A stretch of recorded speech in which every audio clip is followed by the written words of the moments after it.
Gudalur Valley lies in the Nilgiri hills of Tamil Nadu, South India.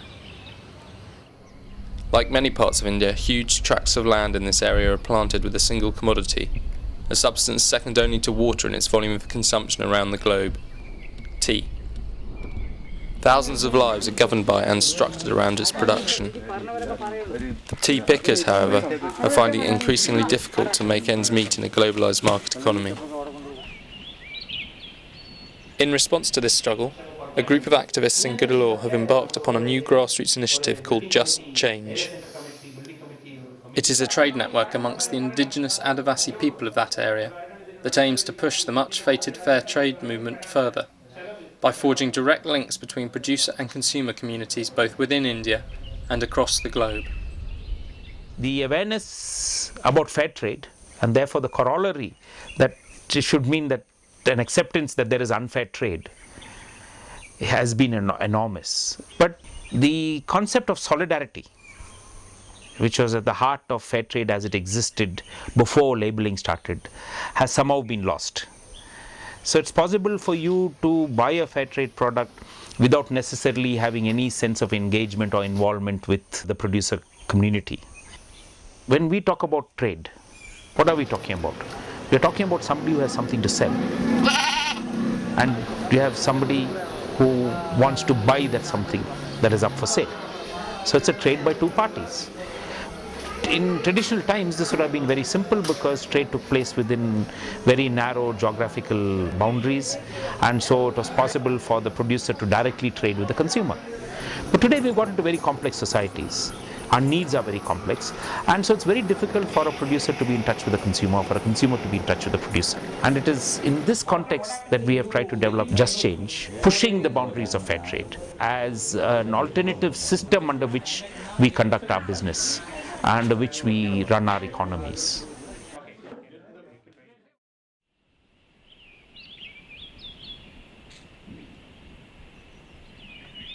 The Adivasis are the indigenous people of India. They are 8% of India's total population, and they are scattered in different parts of the country.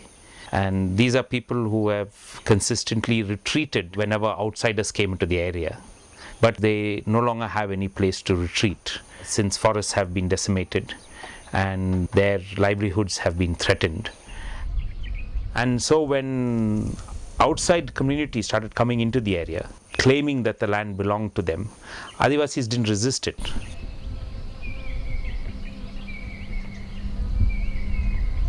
Land was like the air and the water. It could not be owned.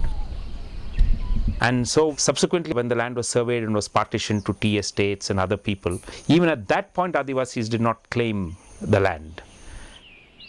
And it was an injustice that nobody seemed to be addressing. Which is why in '86, with a group of young Adivasis, we launched the Tribal Land Rights Campaign, which was mobilizing Adivasis to reclaim the land which was once their own. The tribal situation was very, very miserable condition, and all the people are no land. They are slaveries in many, many years. Land is our birthright. So we fight for our lands. That's why we have organized the Adivasi Munnet Sangam and worked with the people and mobilized the people. So wherever we are living, wherever our hamlets are there, wherever the land is available, there we start to grab the land and start cultivating. That's how the Adivasi people started planting tea. This tea is a permanent crop. Once it's planted, it will be stay for 100 years. Every day we have about 40 to 45, maybe 50 laborers are working on this estate. Daily our crop is about 700 to 1000 kilogram of green leaf. Tribal people are very proud of it. We have a tea estate, we have a tea leaf and a tea garden, everything. The last and most important reason why we decided to plant tea was to make a political statement. Because right up to that point, tea was planted only by the big plantations and by very rich farmers. So to say you were a tea planter, socially and politically meant something. You belonged to a certain class. So for the Adivasis to suddenly say that they were tea planters, it immediately raised eyebrows because people couldn't understand it. And what it actually meant in real terms was then the Adivasis started interacting with a certain class of people they wouldn't interact with. Simply because they planted tea, they now had to interact with the tea board of the government of India, they had to interact with suppliers of tea plants, they had to interact with factories that processed the tea, and so suddenly they were part of the mainstream economy.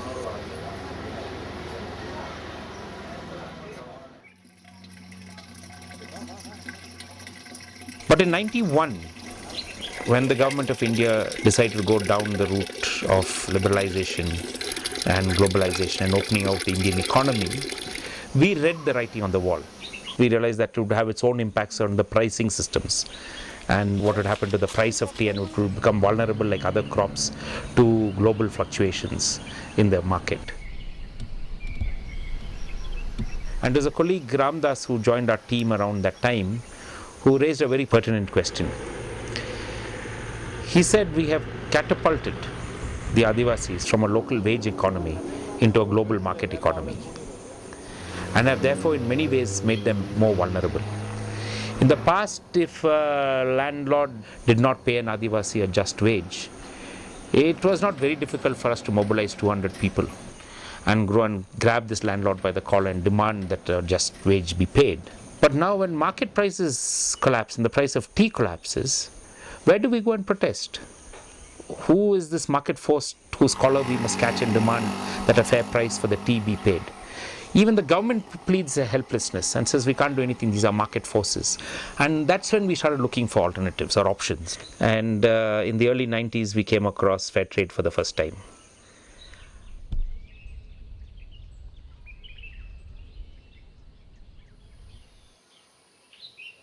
However, despite the many benefits that fair trade offered, the Adavasis soon discovered that it did not address some of their most fundamental concerns.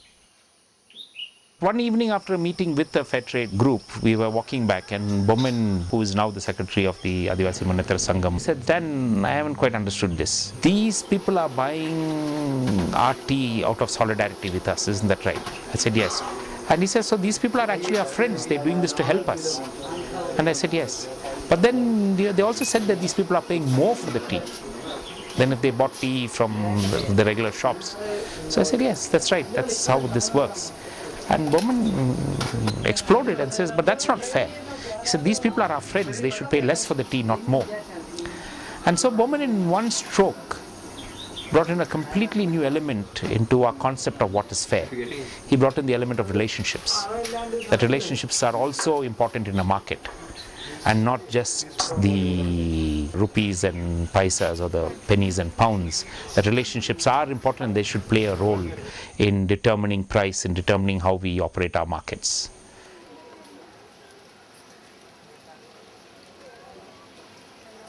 ഒന്ന് last വരുമ്പോഴും സംസാരിച്ചത് നമ്മളിതിൽ business മാത്രം നമ്മൾ കൂട്ടാതെ അങ്ങോട്ടും ഇങ്ങോട്ട് ജർമ്മനിക്കും ഇവിടുത്തെ ഇന്ത്യയിൽ ഗൂഡല്ലൂരിൽ ആദിവാസികൾക്കും ഒരു നല്ല ഒരു അടുപ്പം വരണം, ഒരു ബന്ധം എപ്പോഴും ഒരു പാലം പോലെ ആക്കിയെന്ന് പറഞ്ഞിട്ടാണ് ഞങ്ങൾ ലാസ്റ്റിൽ അവർ പാലം ആക്കിയിട്ടുണ്ട്. ഇപ്പോൾ അതുകൊണ്ട് ഞങ്ങൾ ഇപ്പോൾ നല്ല ഗുണമായി എന്ന് പറഞ്ഞിട്ടാണ് ഞങ്ങൾ അന്ന് ചാലഞ്ച് ചെയ്തിട്ട് വന്നിട്ട് അവിടെ നിന്ന് പറഞ്ഞത്. And so the whole just change concept is rooted in linking community groups and not individuals. And the individual's link is through their community group. So you first have to belong to some community to become part of a larger community. Why is it when we come into the market and we are selling our product at the market gate in the normal market chain, the buyer decides the price? But when it's the consumer who goes to buy it, the person who's actually the end user, it's the seller who decides the price.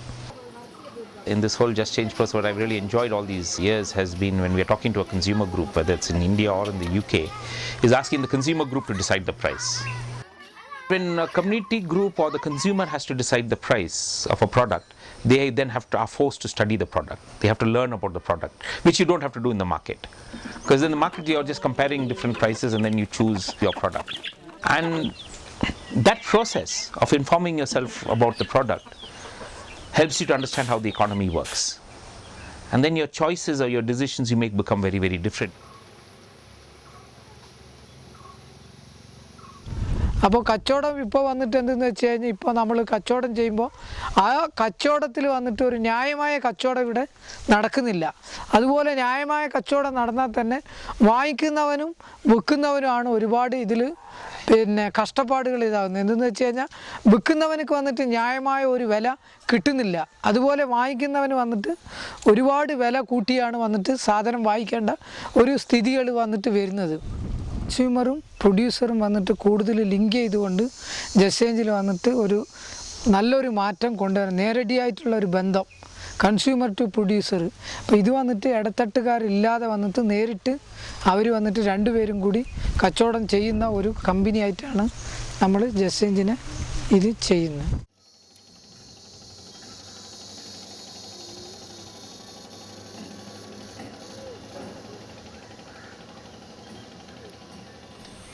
Today we are in an economy where there are three factors or three elements of the economy. One is you have production, two you have the investment of capital which makes production possible, you have the investment of capital which makes trade possible, and three you have consumption. What Just Change argues is it possible to get these three factors to work together in a cooperative? And we have been challenged saying that you're asking for the impossible because these are conflicting elements. They have conflicting interests. So the interest of the producer cannot be the interest of the consumer, and the interest of the consumer cannot be the interest of the producer.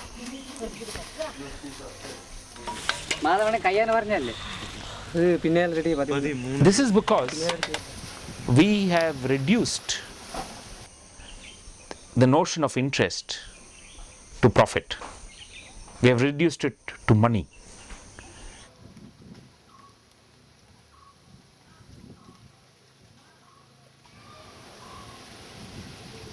The Just Change India Producer Company was registered in January 2006. It has established direct trading relationships with community groups across India, from Orissa in the north to Kerala in the south, and currently has an estimated membership base of 40,000 families.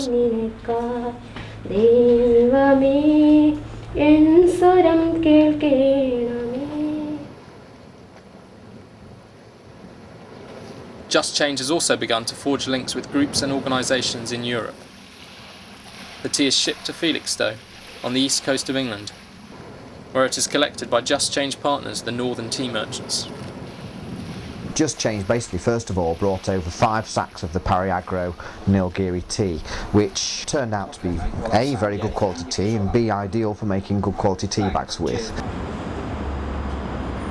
And we started with about 200 kilos of this tea. We're just about to have our 4th delivery from Nilgiri, and it's actually going to be 2 tons this time, so it shows how it's grown about 10 times from its original start.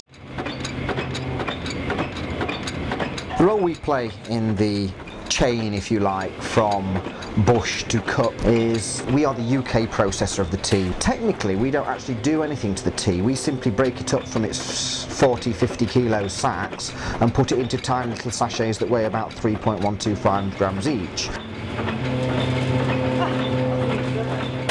Tea from the Madhavana estate produces a lovely bright liquor and a delicate flavour, and a good quality flavour as well. It's got all the pungency and flavour that Assam teas Nilgiri teas possess.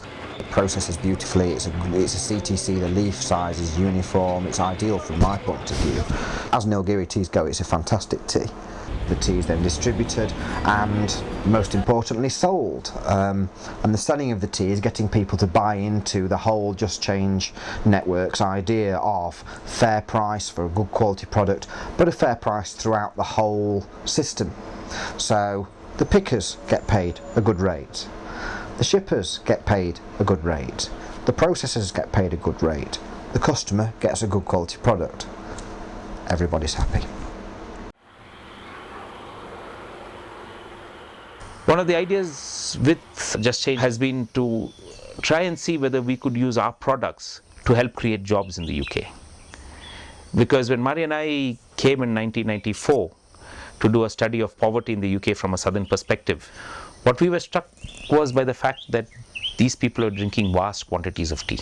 And they were paying a very high price for the tea. And for us, there was something wrong with this. We felt that unemployed people, poor people, people living in poverty, people living on these council estates, people living in deprived areas of Britain were our natural allies, because they were, like us, struggling to just survive.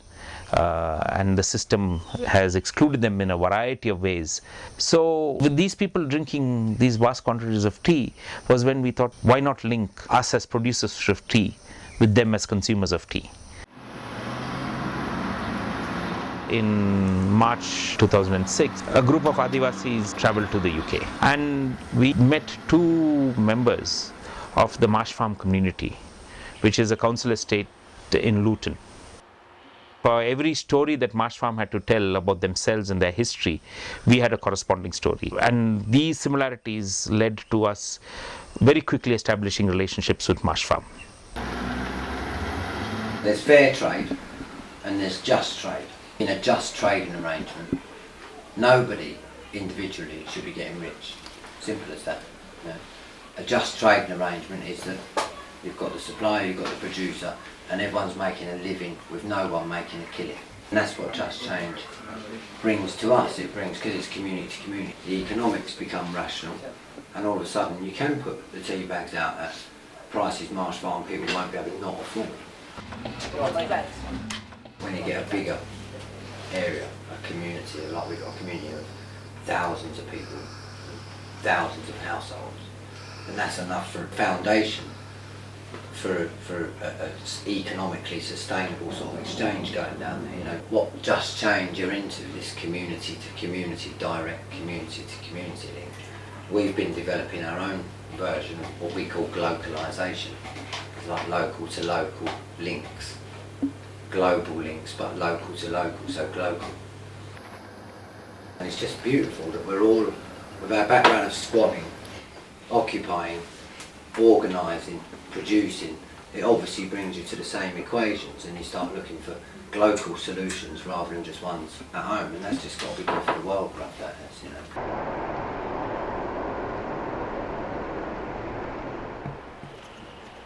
We've been selling the idea and making, like you said, connections with accounts with big buyers, people who can buy in bulk and on a local level, just preparing the ground. Things just seem to be coming to fruit now from that work. It tells you on the bag here, right, directly from India, it's fresher than your average tea. More importantly, it's direct trade, as I said to you, direct from the people there to the people there. Lovely conversation. Just Change Marsh Farm could distribute tea to a wider area as well as selling it here and generate sort of a sustainable couple of social enterprise not-for-profit jobs. We've had a tasting competition on one of our local radio stations, Three Counties Radio, and after the tasting of the tea, we came out on top. So yeah, things are coming along. Obviously, the more we can get it out to the community, which is the whole idea, the better things will be. Now the more important point, who wants to buy some?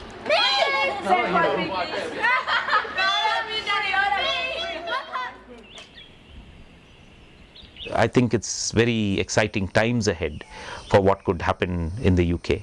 We have set up Just Change UK as a company. We have volunteer groups who are providing the energy and the labor that's required to take the idea forward. We have these ethical retailers who are already buying the tea, and those numbers are growing. We have the Unicorn, and then we have 8th Day, both in Manchester. We have Out of This World, which is based in Newcastle and have branches in other places. We have Sound Bites in Derby. And more recently, we've got the Greenhouse Trust in Norwich and the Green City Buyers in Glasgow. And I think next year we will be scaling up to include more products and to include more members. And now with Marsh Farm, we have the first community group that's fully engaged, which we hope we will soon be able to multiply. And that is where we want to be.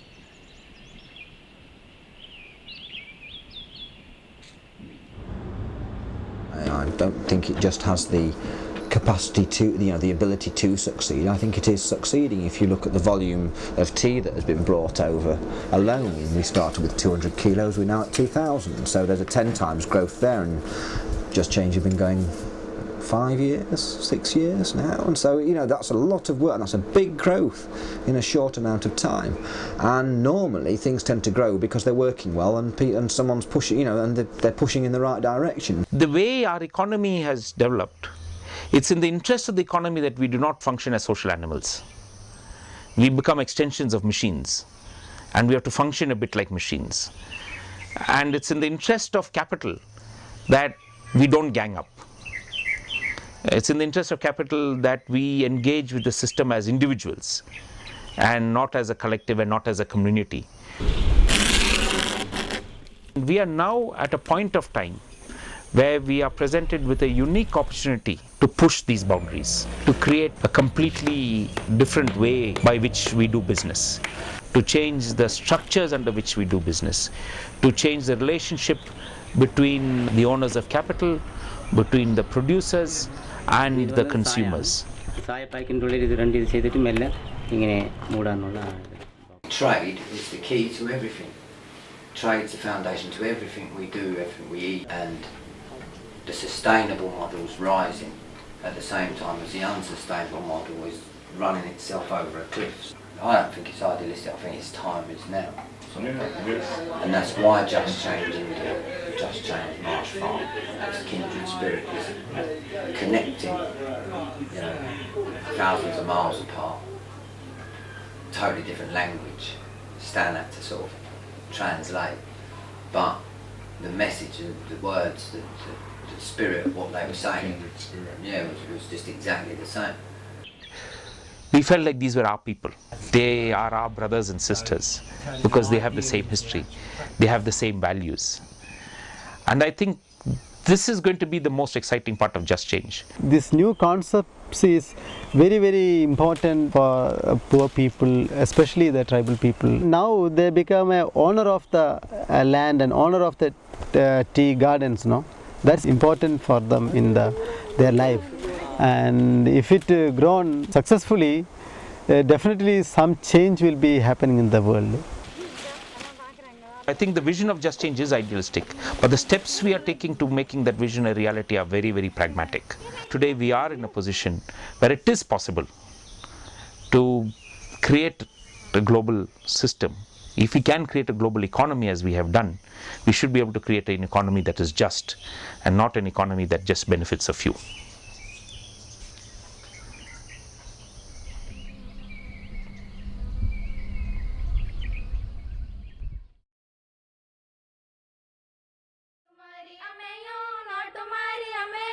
ഭരണം ഭരണം ഭരണം ഞങ്ങൾക്ക് തുണയും തരാണം മേൽ പഠിച്ചവനോ കീഴ്ക്കിണവതിയും ഭരണം ഭരണം ഭരണം ഞങ്ങൾക്ക് തുണയും തരാണം മേൽ പഠിച്ചവനോ കീഴ്ക്കിണവതിയും ഭരണം ഭരണം ഭരണം ഞങ്ങൾക്ക് തുണയും തരാണം ഭരണം ഭരണം ഭരണം ഞങ്ങൾക്ക് തുണയും തരാണം ഭരണം ഭരണം ഭരണം ഞങ്ങൾക്ക് തുണയും തരാണം ഭരണം ഭരണം ഭരണം ഞങ്ങൾക്ക് തുണയും തരാണം ഭരണം ഭരണം ഭരണം ഞങ്ങൾക്ക് തുണയും തരാണം